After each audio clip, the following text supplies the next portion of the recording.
Wedding, or no wedding. My name is Anthony Romano. What Preston Whitfield IV didn't know was that his family's $4.2 million mansion was mortgaged through my bank. You see, Preston thought he was bullying some poor pizza shop owner. What he got instead was 24 hours later he was staring at foreclosure papers. Sometimes the most dangerous people are the ones who look harmless. I stayed completely silent during his racist rant. I nodded politely when he threatened to cancel my daughter's wedding. And then I made a decision that would destroy his entire world.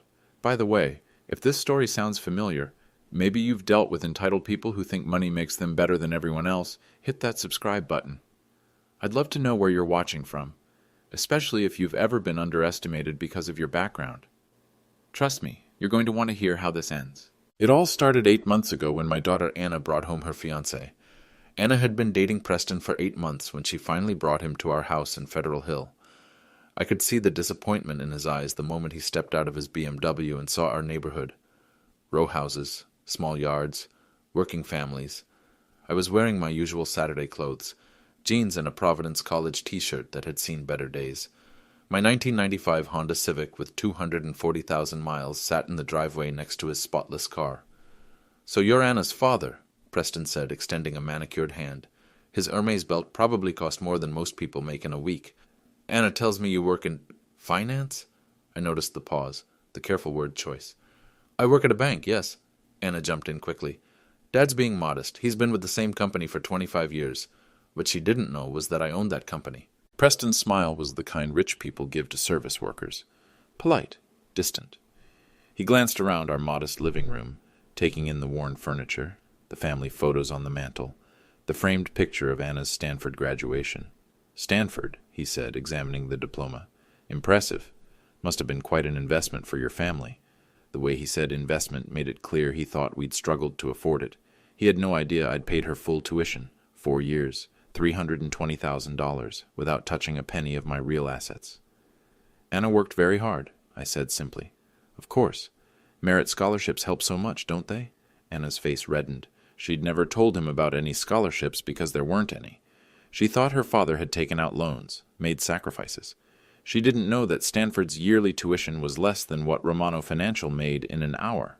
"Dad," Anna said quietly, "Preston's family is hosting an engagement party next month at the yacht club." "The Newport Country Club," Preston added. "Been in my family for 4 generations. He was marking territory, establishing hierarchy, old money versus whatever he thought we were." "That sounds wonderful," I said. "It will be," Preston replied. "Though I have to be honest, Mr. Romano. Anna and I have been discussing the wedding, and we have some concerns about the venue situation." Here it comes, I thought. "Anna showed me the reception hall you suggested, Russo's on Federal Hill." He pronounced it like it was painful. "I'm sure it's adequate for certain celebrations, but our guest list includes partners from my law firm, family friends, business associates, people who expect a certain standard." Anna looked mortified. "Preston, we talked about this. I know, sweetheart, and I want to make this work. But we need to be realistic about what kind of wedding represents both our families appropriately. Both our families." He meant his family. Ours was just along for the ride. I kept my expression neutral, but inside something was shifting. I'd spent 15 years building Romano Financial from a single storefront loan office to 80 branches across New England. I'd done it quietly, deliberately, always staying below the radar. Anna thought I was just another bank employee because I wanted her to succeed on her own merit, not because of my money. But watching this entitled kid dismiss my daughter's happiness for the sake of his social status, that was testing my patience. "What did you have in mind?" I asked. Preston brightened. "There's a beautiful venue in Newport, Oceanside, where people like us typically," he caught himself, "where the ceremony would be more appropriate for our combined social circles. People like us, not people like me." But he had no idea what people like me could really do. The call came on a Tuesday evening while I was reviewing quarterly reports in my home office. Anna's voice was strained. "Dad, can you come over? Preston and I need to talk to you about something important." 20 minutes later, I was sitting in their Cambridge apartment, a place I'd helped Anna secure, but she thought she was renting with student loan money. Preston had clearly been pacing. His usually perfect hair was disheveled, his tie loosened. "Mr. Romano," he began, "I want to be direct. Anna and I have been looking at wedding venues, and we've found the perfect location, the Chandler at Cliff Walk in Newport. I knew the place, Oceanside elegance, $1,500 per person, minimum. It's beautiful, Anna said quietly. But it's expensive. How expensive? I asked. Preston cleared his throat. For the guest list we're planning, 200 people, the total would be approximately $300,000. Anna's face went pale. I could see her doing the math, thinking about her father's imaginary bank salary, wondering how we'd possibly afford it. That's quite a bit, I said. Which is why, Preston continued, I've been thinking about how to make this work for everyone. My family has connections at the venue. We could potentially get the cost down to, let's say, $50,000 from your side. $50,000, like he was doing us a favor. The thing is, he went on, this really needs to be decided soon. The Chandler books up years in advance. If we don't secure the date this week, we'll lose it. An ultimatum wrapped in urgency. Anna was staring at her hands. Dad, you don't have to. Actually, I do, Preston interrupted. Anna, sweetheart, you know how important this is to both our families. My parents have already started planning. They've invited the senator, the mayor, partners from 3 law firms. This isn't just a wedding, it's a networking event that will benefit both of us for years to come. Both of us. Again, he meant himself. And if we can't make it work? I asked. Preston's mask slipped for just a moment. Well, then we'd have to seriously reconsider our timeline. Maybe postpone until we can find something more financially feasible. The threat was clear. $50,000 or no wedding. Anna's eyes filled with tears. Preston, you're putting my father in an impossible position. I'm being realistic about our situation, he replied. Anna, your father works at a community bank. He's probably making, what, $60,000 a year? Asking him to contribute $50,000 to a wedding is already generous considering the proportional investment. $60,000 a year. If only he knew. I watched my daughter's face crumble.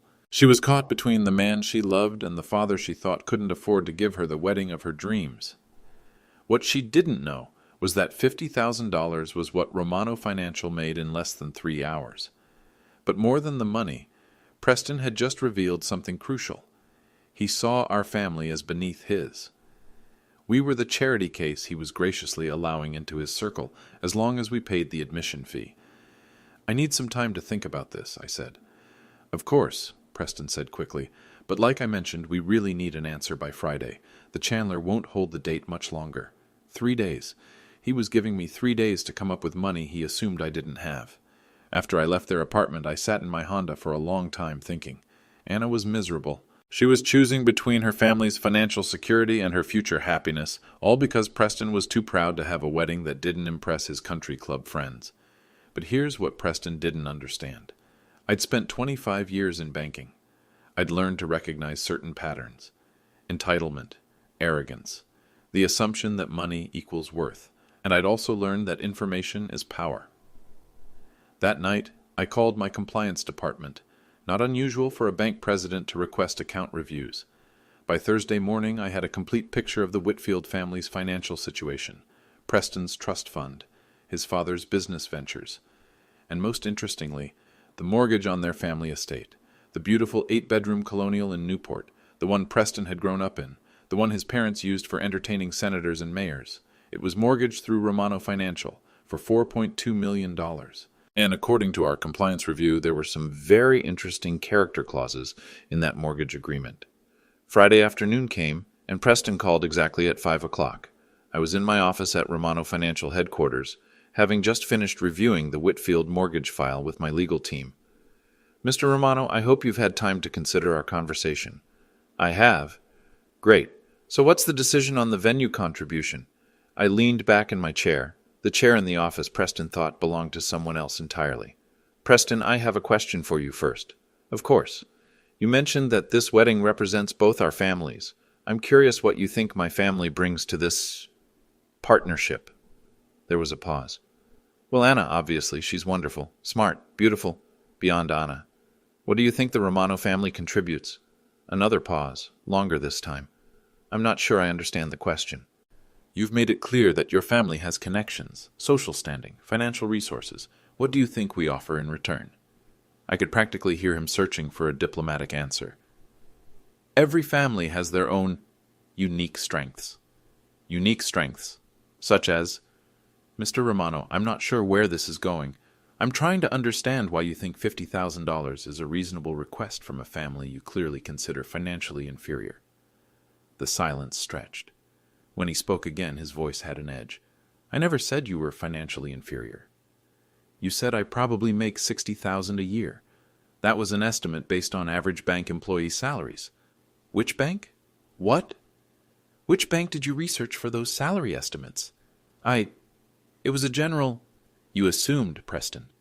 You saw my car, my clothes, my neighborhood, and you made assumptions about what kind of man your fiancé's father is. His breathing changed. I could hear him getting defensive. Mr. Romano, if you're upset about the financial arrangement, we can discuss alternatives. Such as? Well, if 50,000 is too much, perhaps we could look at a smaller venue. Something more suited to everyone's budget. More suited to everyone's budget. Translation, cheaper, more appropriate for people like us. Or, I said, we could look at this from a different angle. What do you mean? Tell me about your family's finances, Preston. Excuse me? You've analyzed mine. 60,000 a year, you said. Community bank employee, limited resources. Turnabout seems fair. That's completely inappropriate. Is it? You're asking me to contribute $50,000 to an event that benefits your social standing? Shouldn't I know whether your family can actually afford their portion? His voice rose. My family has been in Newport for 4 generations. That's not what I asked. We own property. Mortgaged property? Dead silence. Preston? What are you implying? I kept my voice level. I'm not implying anything. I'm asking direct questions about financial capacity, the same way you've been assessing mine. This is ridiculous. My family's financial situation is none of your business. But mine is yours? That's different. You're being asked to contribute, and your family isn't contributing? Of course we are, but how much? That's not 50,000, 100, more? I could hear him breathing hard. Mr. Romano, I don't appreciate this line of questioning. And I don't appreciate being treated like a charity case by someone who doesn't know the first thing about my actual situation. Your actual situation? You drive a 20-year-old Honda and live in Federal Hill. And what does that tell you about my priorities? It tells me you don't have money to waste on expensive cars and fancy neighborhoods. Or, I said quietly, it tells you that I don't need expensive cars and fancy neighborhoods to feel good about myself. Another long silence. Look, Preston said, his tone shifting to something meant to be conciliatory. Maybe we got off on the wrong foot here. The truth is, Anna is marrying into a family with certain expectations, social obligations. If your family can't meet those expectations financially, that's understandable. But we need to be realistic about what that means for the wedding, and frankly for Anna's future social position. There it was, the real message. Anna was marrying up, and our family needed to pay admission to the upper class, or accept a lower status permanently. So if I can't pay the 50,000, then we'll have to make adjustments. Find something more appropriate for the combined financial reality. And Anna's happiness? Anna will adjust. She's smart enough to understand that marriage involves compromise. Anna will adjust. Like she should be grateful for whatever scraps of dignity Preston was willing to throw her way. I see, I said. Preston, let me ask you one more question. What? Do you love my daughter? Of course I do. Enough to marry her if her family had no money at all? The pause that followed told me everything I needed to know. Mr. Romano, that's a hypothetical. No, Preston, it's the only question that matters. I hung up and looked at the Whitfield mortgage file on my desk. $4.2 million. Character clauses clearly defined. Legal grounds well established. Time for Preston to learn what financial reality actually looked like. That weekend, Anna invited me to lunch at a small cafe near Harvard Square. She looked exhausted, dark circles under her eyes that reminded me of her mother during her hardest days at law school. Dad, about the wedding thing with Preston. Anna, you don't need to explain anything. But I do. She stirred her coffee without drinking it. He's not usually like this. The pressure from his family is intense. They have these expectations about status and appearances that I'm still learning to navigate. Learning to navigate. Like she was the one who needed to change. What kind of expectations? Well, for example, his mother asked me last week what my father does for work. When I said banking, she asked which firm. When I said community banking, she got this look. Anna trailed off. What kind of look? Like she was disappointed, but trying not to show it. I sipped my coffee and said nothing. And Preston's father keeps making these comments about self-made people and how much he respects families who've worked their way up. But the way he says it, it sounds like he's patting us on the head for trying so hard. How does that make you feel? Honestly? Sometimes I wonder if I belong in that world at all. Last month, Preston took me to a dinner party at his parents' house. Everyone was talking about their vacation homes and their children's private schools and their charity galas. When someone asked what I did, I said I was finishing my MBA at Stanford. This woman, I think she was a judge's wife, said, "How wonderful that you're getting an education. That must be such a priority for families like yours." Families like yours. The condescension was unmistakable. What did you say? Nothing. I just smiled and changed the subject. But later Preston said I'd handled it well, like I'd passed some kind of test. My phone buzzed. A text from Maria, my sister and Romano Financial's VP of Operations. Compliance completed the Whitfield review. Character violations documented. Emergency board meeting scheduled for Monday.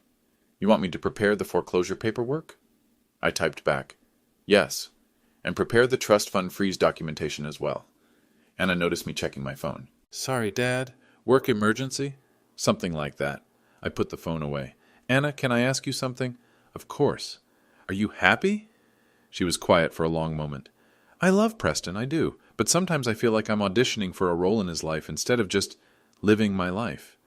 What would happen if you stopped auditioning? What do you mean? What if you just showed up as yourself? As Anna Romano from Federal Hill, whose father works at a bank and drives an old Honda. What if you stopped trying to translate yourself into something they'd find acceptable? She looked down at her hands. I don't know if Preston would still want to marry me. The honesty in that statement broke my heart and solidified my resolve. My phone rang. The caller ID showed Romano Financial Legal Department. I should take this, I said to Anna. Give me 1 second. I answered. This is Tony. Mr. Romano, this is David from Legal. We've completed the documentation you requested. The Whitfield mortgage contains clear character violation clauses. We have grounds for immediate acceleration. Do you want us to proceed? Schedule it for first thing Monday morning. Full legal review. Should we notify the account holders?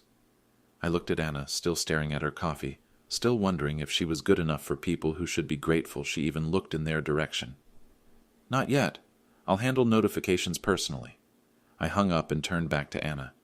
Sorry about that. No problem. Banking emergencies, right? If only she knew what kind of banking emergency this was going to be. Anna, I want you to remember something. You never have to apologize for who you are or where you come from. Anyone who can't see your worth doesn't deserve you. She smiled sadly. Thanks, Dad. I just wish it was that simple. It was about to be. The yacht club invitation arrived on elegant cream cardstock. The Whitfield family cordially invites you to celebrate the engagement of Preston Whitfield IV and Anna Romano. Cocktails and dinner at the Newport Country Club, Saturday, April 20th, 7:30 in the evening. Jacket required. Anna called me that Tuesday, excited and nervous. Dad, Preston's parents want to meet you properly. His mother said it's important for the families to get acquainted before we start serious wedding planning. Before we start serious wedding planning. Translation, before they decide whether we're acceptable. I'll be there, I said. Great. And Dad, maybe wear your navy suit? The one from Anna's graduation. Even she was worried about appearances. Saturday evening, I drove my Honda to Newport, past Preston's family estate, the one mortgaged through Romano Financial, and pulled into the yacht club's valet area. The attendant looked at my car like it was contaminated, but took the keys with professional courtesy. Inside, the club was exactly what I'd expected. Dark wood, brass fixtures, oil paintings of old men who'd probably never worked a day in their lives. The kind of place where membership was inherited, not earned. I found Anna and Preston at the bar, surrounded by about 15 people. Preston wore a blazer that probably cost more than most people's monthly rent. Anna looked beautiful in a simple black dress, but I could see the tension in her shoulders. Dad, Anna waved me over. Everyone, this is my father, Anthony Romano. The introductions began. Preston's father, Reginald Whitfield III, a thin man with silver hair and the kind of handshake that was meant to measure your worth. Preston's mother, Catherine, who looked at my department store suit with barely concealed disdain. Mr. Romano, Reginald said, Preston tells me you work in banking. That's right. Which institution? Here we go. Romano Financial. I'm not familiar with it. Local credit union? Something like that. Catherine Whitfield joined the conversation. How lovely that you could take time off for this. Banking hours must be so restrictive. Before I could answer, Preston's law school friend jumped in. Wait, Romano Financial? Is that the place with the branch next to the Pizza Palace on Federal Hill? Several people laughed. Actually laughed. Banking services in ethnic neighborhoods, another friend said. Must be interesting clientele. Anna's face was burning red. Dad's been with the same company for 25 years. Loyalty is admirable, Reginald interrupted, though I imagine the advancement opportunities in community banking are somewhat limited. Preston put his arm around Anna. Mr. Romano's done well for himself. Anna managed to get through Stanford after all. Managed to get through Stanford. Like it was a miracle that someone from our family could achieve something so basic. Yes, Catherine added. Anna mentioned scholarships were involved. Anna opened her mouth to correct this, but I caught her eye and shook my head slightly. Let them think what they want to think. Education is important in our family, I said simply. Of course, Reginald said. Preston's told us about your resourcefulness regarding the wedding venue situation. 50,000 is quite a stretch for a family in your position. We appreciate the sacrifice. The sacrifice. Like I was selling blood to afford their son's wedding. Actually, Preston said, raising his voice so the whole group could hear, we're still working out some logistics. The venue we want requires a significant investment from both families. One of his mother's friends, an older woman dripping with diamonds, leaned in conspiratorially. The Chandler is divine, but so expensive. Maybe you should consider something more accessible. I know a lovely place in Cranston that does wonderful ethnic weddings. Ethnic weddings. I felt my jaw tighten. The thing is, Preston continued, Anna's family is dealing with some financial constraints. We're trying to find a solution that works for everyone. He was publicly humiliating us, making our supposed poverty part of the entertainment. Perhaps, Catherine suggested, you could have a lovely ceremony at Anna's family church and just do cocktails afterward. So much more intimate than these elaborate affairs. Anna looked like she wanted to disappear. This was her future family, discussing her wedding like it was a charity case they were graciously managing. You know, Reginald said, I remember when the Costellos married their daughter to that Portuguese fisherman. They had a beautiful ceremony at St. Maria's reception in the church hall. Paper plates, but lovely flowers. Sometimes simple is best. Paper plates. They were suggesting paper plates for my daughter's wedding. Preston laughed. Well, we're not quite at the paper plate stage yet, though Mr. Romano might need to get creative with the financing. The group chuckled. My daughter's financial situation was dinner party humor for these people. That's when something inside me shifted. I'd spent the evening listening to these people mock my family, my background, my supposed limitations. I'd watched them treat Anna like she should be grateful for their son's attention. I'd heard them reduce my daughter's wedding to a budget problem that they were benevolently trying to solve. But most importantly, I'd heard Preston say the words that would seal his fate. Your immigrant family needs to learn their place in America. The conversation had gotten quiet enough that his words carried across the room. I pulled out my phone and typed a quick text to Maria. Yacht Club. Now, bring the Whitfield files, foreclosure paperwork, and 2 board members. It's time. I looked around the group. All these people so certain of their superiority, so comfortable in their assumptions about who belonged where. You know, I said quietly, you're absolutely right about one thing. What's that? Reginald asked. $50,000 is quite a lot of money. Preston smiled, thinking I was conceding defeat. Especially, I continued, when you're about to lose $4.2 million. The laughter stopped. The confused silence lasted about 10 seconds before Reginald found his voice. I'm sorry, what did you say about $4.2 million? Dad, Anna whispered. What are you talking about? Before I could answer, I saw Maria entering the club's main dining room, followed by 2 men in expensive suits. She spotted me immediately and headed over, carrying a leather portfolio that everyone in banking would recognize as the kind that holds very important documents. Mr. Romano, she said as she approached, the emergency board meeting is complete. We have your authorization for the Whitfield account action. The blood drained from Reginald's face. Whitfield account. Maria looked around the group with professional politeness. Mr. Reginald Whitfield? I'm Maria Romano, Vice President of Operations at Romano Financial. We've been handling your family's mortgage for the past 8 years. Catherine's diamond bracelet clinked against her wineglass as her hand started trembling. There must be some mistake. No mistake, said one of the men with Maria. I'm James Patterson, Chairman of Romano Financial's Board of Directors. Mr. Romano, we've approved the action you requested. The account shows clear character clause violations. Preston looked confused. Wait, I don't understand. Mr. Romano, you said you work at Romano Financial, not for... I don't work at Romano Financial, I said calmly. I own Romano Financial. The silence that followed was absolute. You could hear the ice clinking in glasses from 3 tables away. Anna stared at me like I just announced I was from Mars. Dad, what? Romano Financial Group, Maria continued, opening her portfolio. 80 branches across New England, $2 billion in assets. Your father founded it 26 years ago with a $10,000 loan and built it into one of the region's largest privately held banking institutions. She handed me a document. The Whitfield Estate Mortgage, $4.2 million, originated in 2019. Current status, in violation of character clauses due to discriminatory behavior documented this evening. Preston's face had gone completely white. Character clauses?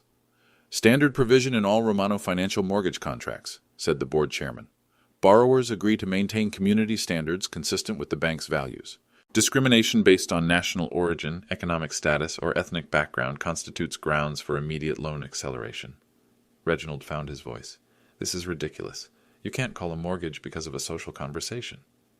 Actually, Maria said, Mr. Romano has full discretionary authority over all lending decisions, and given tonight's documented statements regarding ethnic neighborhoods, families like yours, paper plates for ethnic weddings, and the direct quote about immigrant families needing to learn their place in America, the bank considers this a clear violation of community standards. The older woman with the diamonds, the one who'd suggested ethnic weddings, looked like she was about to faint.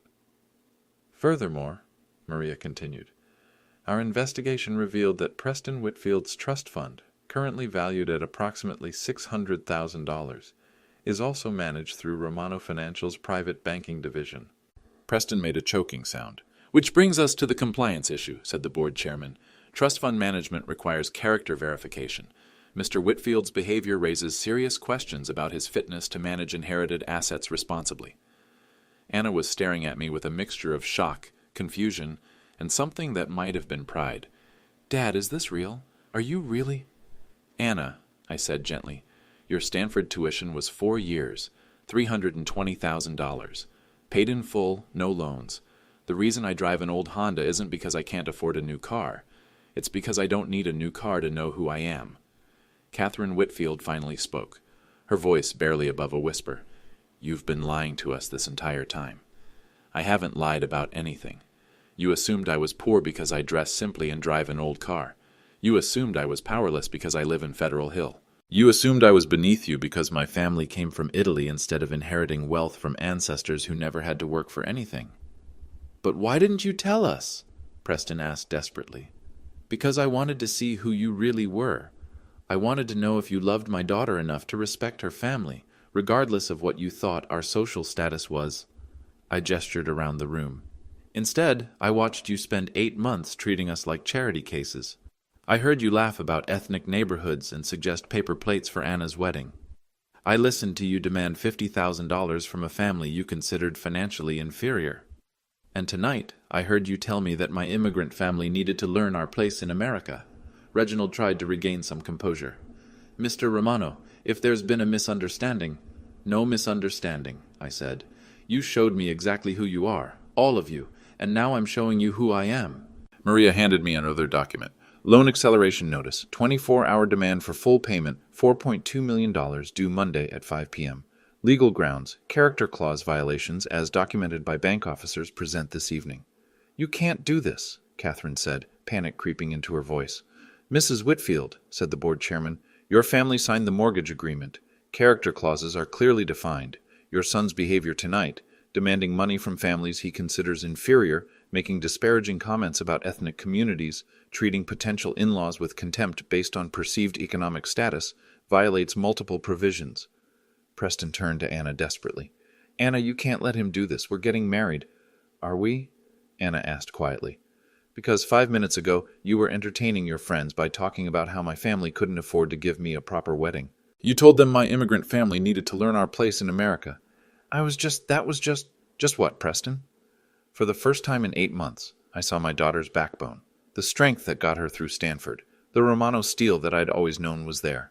Anna, Preston pleaded, your father is overreacting. This is all a misunderstanding. The misunderstanding, Anna said, her voice getting stronger, was thinking that I needed to apologize for my family to be worthy of yours. She turned to me. Dad, how long have you been planning this? Since the moment he told me my immigrant family needed to learn our place in America. Anna nodded slowly. And the $50,000 he demanded is what Romano Financial makes in about 3 hours. She looked around the room at all these people who'd spent the evening treating her family like an amusing charity case. Preston, she said quietly, we're done. Preston's face went through several shades of pale before settling on a sickly green. Anna, you can't be serious. This is our engagement party. No, Anna said, her voice steady and clear. This is my education. She pulled the engagement ring off her finger, a 3-carat diamond that probably cost less than her father's daily earnings, and set it on the nearest table. Reginald stepped forward, trying to salvage the situation. Mr. Romano, surely we can discuss this like reasonable businessmen. These are emotional circumstances. Emotional? I asked. Mr. Whitfield, this is purely business. Your family signed a mortgage contract with specific character provisions. Those provisions have been violated. The loan is now due in full. Maria opened her portfolio and extracted a thick document. Loan acceleration notice, approved by Romano Financial's Board of Directors this afternoon. Sheriff's Department will serve formal papers Monday morning at 9 a.m. You prepared this before you even came here tonight? Catherine asked in horror. Standard procedure, said the board chairman. When character violations are documented through direct observation, Romano Financial acts swiftly to protect its interests and community values. Preston was frantically scrolling through his phone. I need to call my lawyer. By all means, I said. Though you should know that Romano Financial's legal department has been preparing for this contingency since Friday. We've reviewed all possible appeals, injunctions, and delaying tactics. Your family's options are quite limited. This is extortion, Reginald shouted, loud enough that other diners turned to stare. No, Maria said calmly. This is contract enforcement. Your son demanded $50,000 from a family he considered financially inferior. He made discriminatory statements about ethnic neighborhoods, suggested that families like ours should have weddings with paper plates, and explicitly told Mr. Romano that his immigrant family needed to learn their place in America. Romano Financial considers such behavior fundamentally incompatible with our community values. The older woman with diamonds, Mrs. Pemberton, I now remembered her name, finally spoke up. Reginald, what exactly did Preston say? Before Reginald could answer, Preston jumped in. I never said anything discriminatory. You said my family needed to learn our place in America, I reminded him. You laughed about banking services in ethnic neighborhoods. You told your friends that Anna managed to get through Stanford, like it was surprising that someone from our background could succeed academically. You suggested paper plates for our wedding reception. Anna looked at Preston with something approaching disgust. Is that really what you said? Anna, you're taking this out of context. Preston, she said quietly, 3 hours ago, you were entertaining your friends by talking about my family's financial problems. You made jokes about paper plates at our wedding. You treated my father like he was some kind of charity case you were graciously tolerating. I was just what? Just showing your true feelings when you thought there wouldn't be consequences? Maria handed me another document. Mr. Romano, there's also the matter of Preston's trust fund. Preston's eyes went wide. What about my trust fund? $600,000 managed through Romano Financial's private banking division. Recent withdrawal patterns suggest possible violations of trust provisions. What kind of violations? Catherine asked weakly. Expenditures inconsistent with character requirements, said the board chairman. Large cash withdrawals without proper documentation. Payments to luxury services while demanding financial contributions from families the beneficiary considers economically inferior. Trust fund guidelines specifically prohibit using inherited assets to exploit or demean others based on their perceived economic status.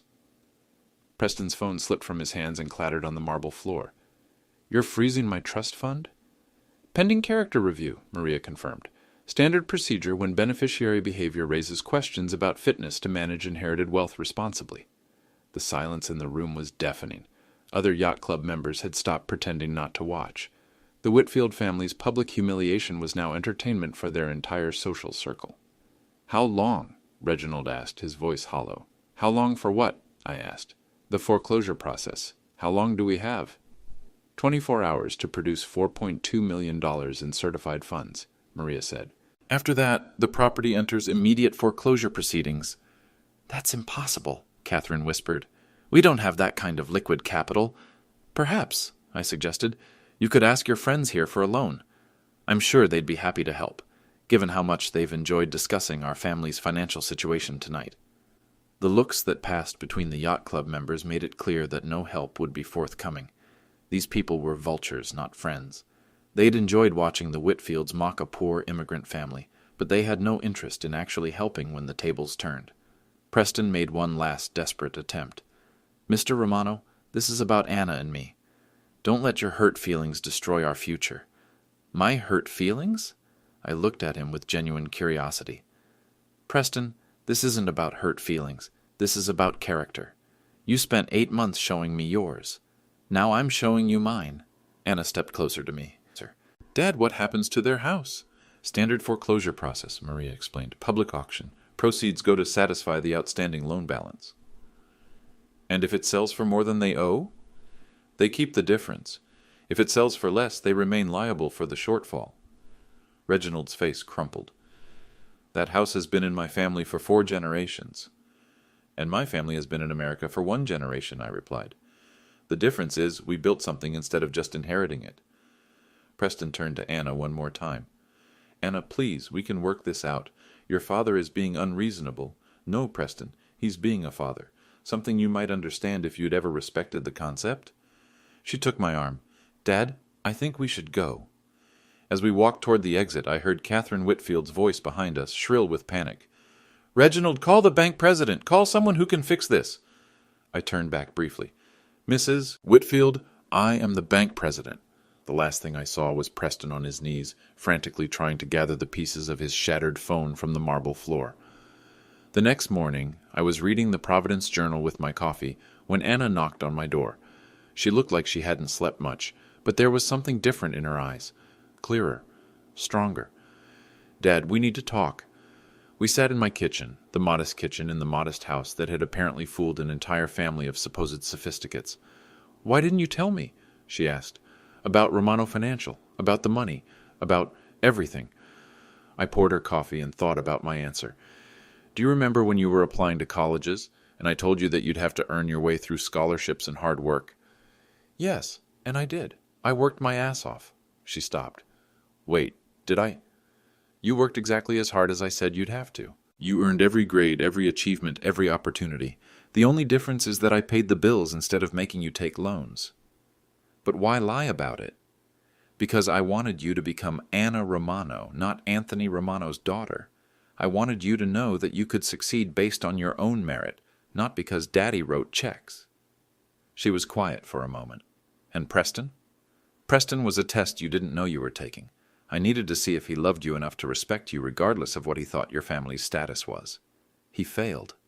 Spectacularly." Anna's phone buzzed. She glanced at it and shook her head. 20th call from Preston this morning and 15 text messages. Saying what?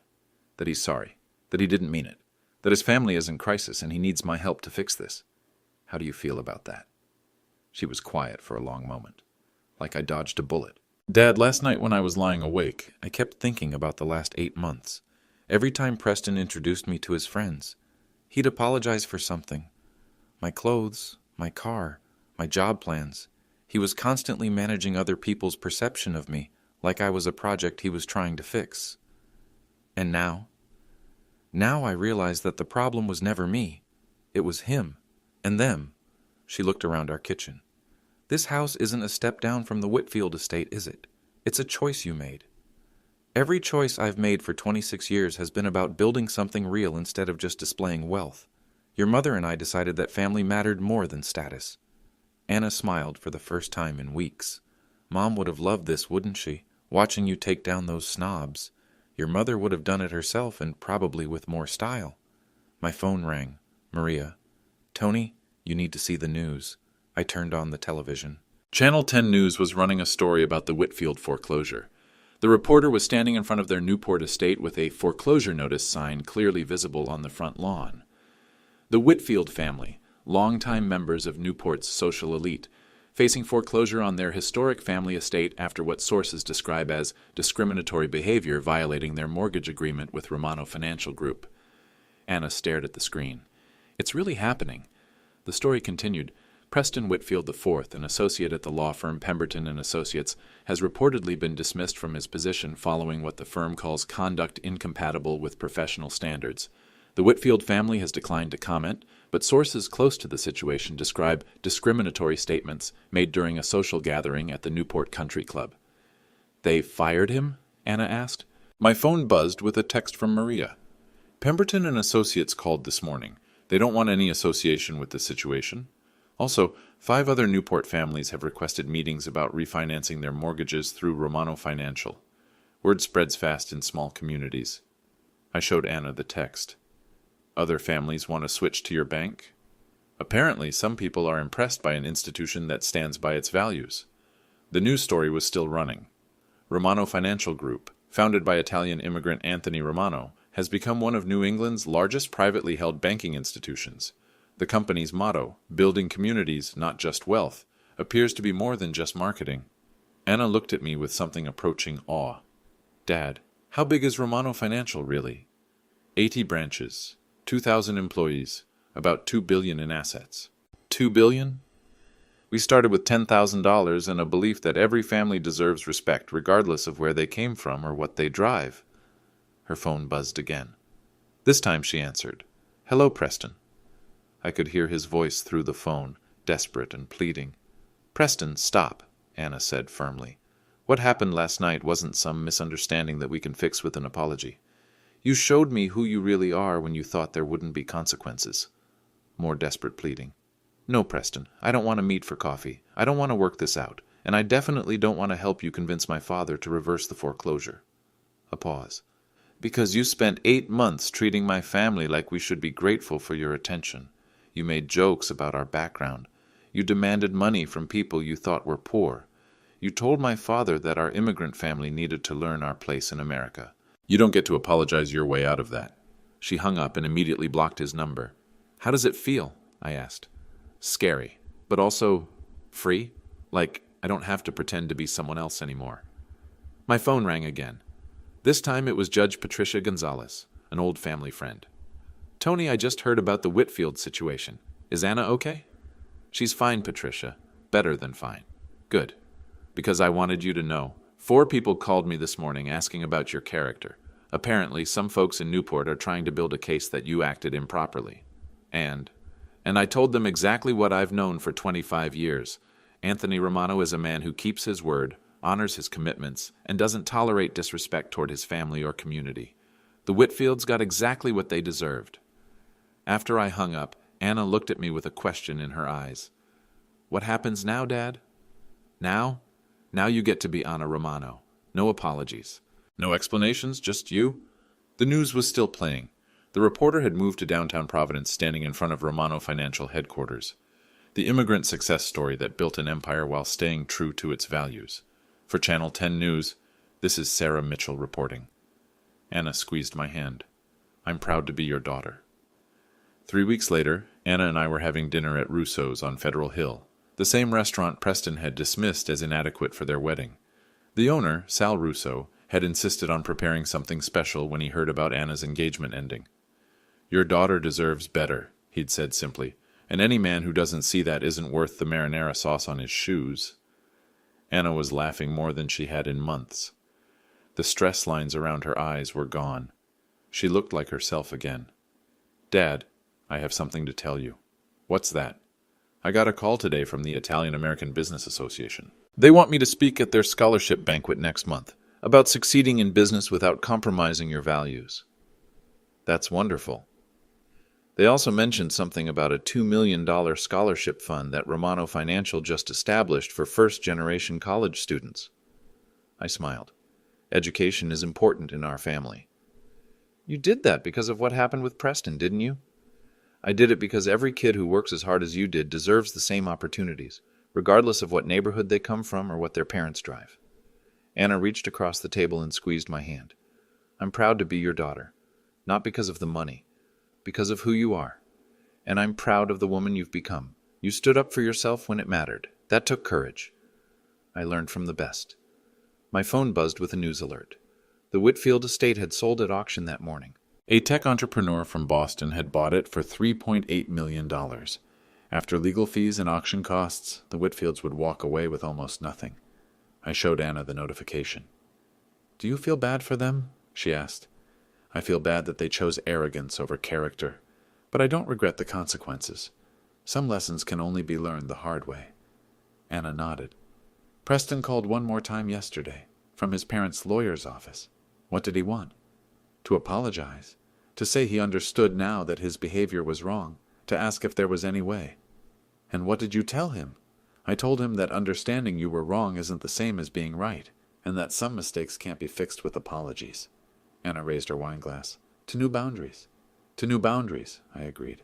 As we drove home through Federal Hill, past the Romano Financial branch office, past the neighborhood where I'd learned that hard work and respect matter more than inherited wealth, I thought about the lesson Preston Whitfield would spend the rest of his life learning. In America, you don't inherit respect. You earn it.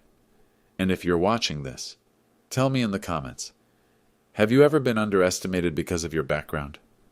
Because I guarantee you, just like my family learned, the people who underestimate you